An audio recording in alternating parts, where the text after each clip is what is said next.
Is the knight better with or without the class gem? Let's talk about it.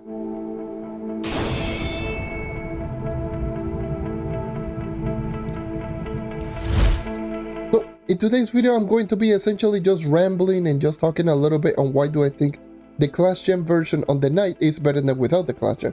Obviously, I already spoiled the answer towards the beginning of the video. Which of the two things do I think is better? I do believe that the class gem is better. If you're very familiar with the channel, you already know where I'm going with this. But if you're not familiar with the channel, I'm going to be explaining my reasons on why do I think Spirit Squire is better than not using Spirit Squire on the knight. And in terms of efficiency and in terms of overall effectiveness. Note, I'm not saying that you shouldn't be using the class without the class gem. You use the class however you want. If you want to go full energy regen, full dash build, go ahead and use it. Just have fun with it. But if you're asking me which of the two things is going to be much more effective and much more efficient, is going to be with the Spirit Squire. Obviously, as you can tell right now, I don't have the Spirit Squire equipped because I wanted to show you a couple of little things that makes it very blatantly obvious on why do I think the class gem is just much better than without the class gem. So what is the charge or the non-class gem dash? So the dash is going to be, an ability that will launch you 14 blocks forward for a stable movement speed of around 225. So your stable movement speed is 225. So you will be running around at 225 whenever you do a dash. You cannot go any faster than that. So you're clearly seeing right there, this is the speed. And if I do kill an enemy, get the movement speed, but the speed is the same. So this is a stable amount of movement speed, and obviously the more movement speed that you do have, the less benefit that you're going to see. So this is definitely something that you are going to notice once you actually start reaching into the higher power rank with the knight, and that is going to be in maintaining high movement speed counts. So that is going to be the thing that you need to keep in mind with the dash on the knight. The dash on the knight is a set movement speed. You will be running no more than 225, and this is going to be even more apparent once you actually start equipping the class gem ability, Spirit Squire. The reason is going to be something that is very apparent with the Spirit Squire is that Spirit Squire, when you activate it, you keep running in the same movement speed, which obviously if you don't have any movement speed buff without the dash, then you are moving faster without the class gem than with the class gem. But the thing is with Spirit Square is when you actually start adding movement speed buff, you're going to see that the movement speed remains exactly the same. And if you keep adding in more movement speed and more movement speed and more movement speed, then you're going to see that your dashing is going to be much slower than your Spirit Square, which is going to be stuff like this, and you're going to see that your movement speed is going to be that much greater. Not only that, you have the dash is a dash forward. You cannot dash and move anywhere. You have to dash moving forward. With the Spirit Square, you can just throw the Spirit Square while moving forward and to each of the side, which allows you to be more flexible in terms of just hitting an enemy. So for example, if you're dashing like this forward, you cannot move to the side to hit an enemy. You have to aim directly to the enemy to dash directly into the enemy. In the case of the Spirit Square, you can easily just throw it like this, and you literally just maintain every single movement speed buff available, and it is going to be, much more flexible. On top of all of that, it also helps out in terms of verticality. So one of the things that I really do like about Volatile Bounder, which I made a video about it, I would suggest you actually check it out, is that Volatile Bounder sends you, upwards. And if you use Spirit Square, you can cancel a Volatile Bounder with the upwards momentum. Spirit Square will just get you out of it just immediately. But the thing is, with the charge, this is what it will happen. If you actually go into Volatile Bounder, you can actually see that you're stopping all of your upward momentum. So everything that you gain for like the Volatile Bounder in terms of vertical mobility is completely nullified in the case of just using your dash, because if let's just say you want a vertical dungeon like this one, let's just say you're jumping all the way up there, you have to essentially just wait until the end of Volatile Bounder to do a dash. You cannot do something like this, for example, and just dash immediately because you're going to stop mid-travel. So this is definitely not the case in the case of Spirit Square. If you do equip Spirit Square, you keep all of the upwards momentum because Spirit Square doesn't remove anything or doesn't dash you forward. You can essentially just do this and just maintain all the forward momentum, upwards momentum, and you can easily just run around really quickly. It is extremely effective for that aspect. So the fact that you cannot run, like, the vertical mobility is much more limited, and not only that, the horizontal mobility is just a stable movement speed, you're quickly going to see that in terms of mobility, the class gem has an advantage over non-class gem. The only thing that the non-class gem has over the class gem is going to be whenever you don't have movement speed buff. But considering that if you're just running around with Spirit Square, you don't lose any movement speed whatsoever, and you can easily just throw down Spirit Squares for free and maintaining all of the movement speed buff, which is again very easy to maintain movement speed buff, as you're quickly going to see right here. You're easily maintaining movement speed buff. So it's much more efficient just using the Spirit Square for those particular reasons, just because you can easily maintain the movement speed and you can easily just move from one point to another. That's number one. That's a couple of things. The other thing is going to be that the Spirit Square is just doing much more damage normally, because, you know, here's the thing. If you do hit an enemy directly, charge will do more damage than Spirit Square, which will guarantee you easier one-shot. However, charge, you need to hit the enemy directly in order to do the much amount of damage. So if you barely miss, if you hit with the AoE only, then you are not going to essentially just get the full damage. On top of all of that, if you do hit the enemy directly, all of your forward travel momentum that you do get stops completely. So allow me to explain really quickly. So let me unequip Spirit Square, so you can actually just see, if you barely hit an enemy, you will essentially, you know, the enemy is pretty difficult to hit.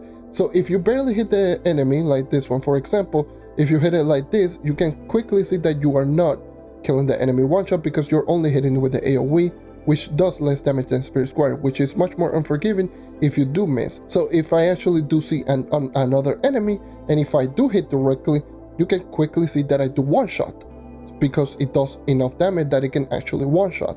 But if you notice, whenever I just did the dash, you essentially stop in mid-travel completely. So if you do like this, you stop completely mid-travel, and that is going to be an issue with this, because it just pretty much lose it. And obviously, by the way, with that, you can easily just tell that you go through enemies. And yeah, this, you can quickly see that you are going to essentially just lose all of your forward benefit, and at that point, you know, you kill an enemy, nice, cool, but once you actually do kill an enemy, you can quickly see that you get all the movement speed buff, and then all of a sudden you're running slower. Well, you're running faster than your dashing movement speed, which is definitely something to keep a note of, which is never an issue with Spirit Square, because Spirit Square, whether you hit or whether you miss, you're going to be doing exactly the same damage, an 8.5 times damage, which is really good, and it's just going to guarantee you easier one-shots every single time. There's not going to be sometimes you're going to hit and one-shot the enemy, sometimes it's not going to hit, so it makes the ability much more consistent. Also, another thing to keep in mind is going to be the movement speed in regards to the characters. Like, I've already mentioned this so many times, like, the characters nowadays have been receiving a lot more movement speed, and this is going to be very apparent, even more so with the Reeling in the Stars update, which is going to be the new update that is going to be dropping very soon on PC. The Reeling in the Stars update is going to increase the base movement speed by another 28. Well, if you do opt out with full star chart on movement speed. So yeah, at plus 28 base movement speed, it means that you will be running at base 140. That is just going to be absolutely ridiculous, because it means that without the Bard subclass, you will be running, I do believe it's like 265 max movement speed, which is 40 more movement speed already than the dash potential max movement speed. And if you do include the Bard subclass, I do believe you can run upwards of like 314 or 315 movement speed maximum, which is absolutely ridiculous. It's like 80 plus movement speed, 90 plus movement speed over the dash, and that is going to be a huge difference. Not only that, this has been something that has been going on for a couple of years now. So now that we have reached to the point, and I already gave a lot of the my opinions on reasonings on why do I think the class gem is better than without. I'm just going to be talking about a little bit of a story on why a lot of players, whenever they see the knight, they do feel that the knight is still better without the class gem than with the class gem. And this is going to be something very interesting considering how the knight's history has gone over the past couple of years.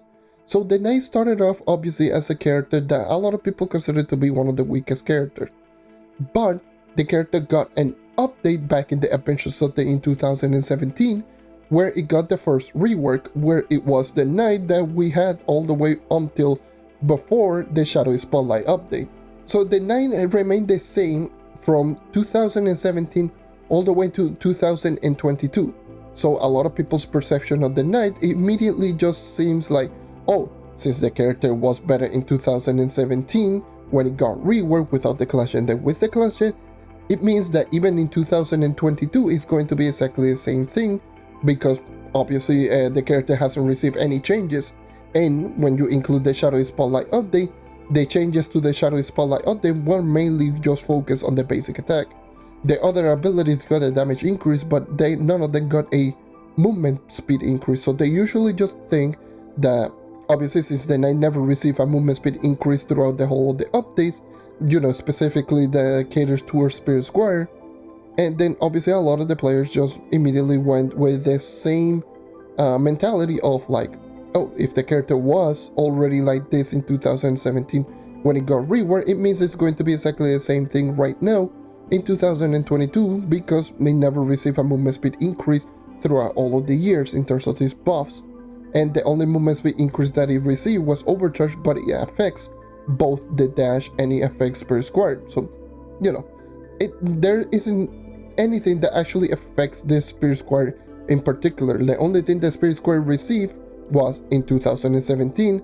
It received all of the properties that we have right now, as in, no cooldown, low energy cost, like 25 energy cost. Also the fact that it doesn't lower your movement speed whatsoever.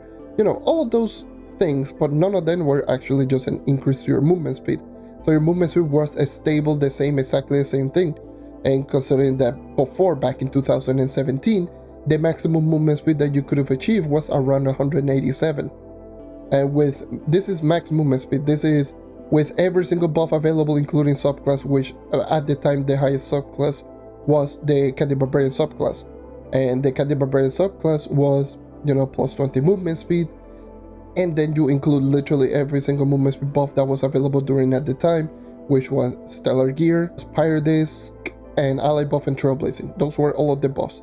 So there were no Vampirian Vanquisher, no Bar subclass, and there were no Crystal Gear. It was just that, and the maximum movement speed was around 187. And that's just including subclass. So for the most part, without the subclass, it was 167.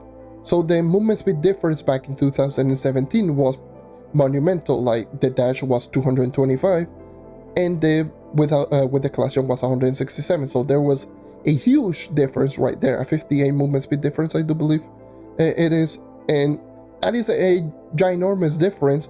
So a lot of players assume that the character received, that it works exactly the same way. It's still just as fast as it used to be back then. However, the thing is like the knight didn't receive any direct buffs. It received indirect buffs. Like I just mentioned, ever since towards the beginning of the video, the movement speed that you do get with the charge is set. You run at 225 and you cannot go even higher, you cannot go even lower. That's a set movement speed. That's how dash ability works in this game. However, ever since 2017, we got Crystal Combat Update with the Crystal Gear and Vampirian Vanquisher, with Crystal level 3 as the highest one, which was an increase in movement speed of plus 12. Not only that, we got Vampirian Vanquisher, which Vampirian Vanquisher is plus 20, so that's already a plus 32 movement speed at our base. And then obviously with all of the updates just coming on, I do believe the next update was the Delves update, where they added Crystal level 4, which was 3 more movement speed, but they also added the movement speed on the banners, which is another 10 movement speed. And then we move on into 2021, where they added the Bard subclass, which is a percentage movement speed buff. And then they added the Paragon update with the overcharge ability, where again it affects both abilities, but since again dash is a set amount of movement speed, the overcharge really doesn't affect the dash, but it affects Spirit Squire because Spirit Squire you get the movement speed buff and you don't lose any movement speed, you maintain all of that. And that was with the Paragon update. And then if we move on now with Reeling in the Stars update, we're going to get again another movement speed increase of plus 28, which is going to boost our base movement speed even further, which is going to make again Spirit Squire much greater than without Spirit Squire. That's where we at right now. The Knight it generally didn't receive any notable huge upgrades by itself. It's just that general updates that we got for all of the characters affected the Knight more than actually a lot of people let it out to be, which is why a lot of people play, like whenever they see the Knight with the class gem than without the class gem, they immediately go without the class gem because it was statistically faster than with the class gem. But with all the update that we receive, all the movement speed that we got, we can actually just run around like this with the Knight and just achieve ridiculously high movement speed. And this is going to be why I think the Knight is better with the class gem than without. If you still don't believe me that the character with the class gem is just better than without, I'll leave you with this. Thanks for watching.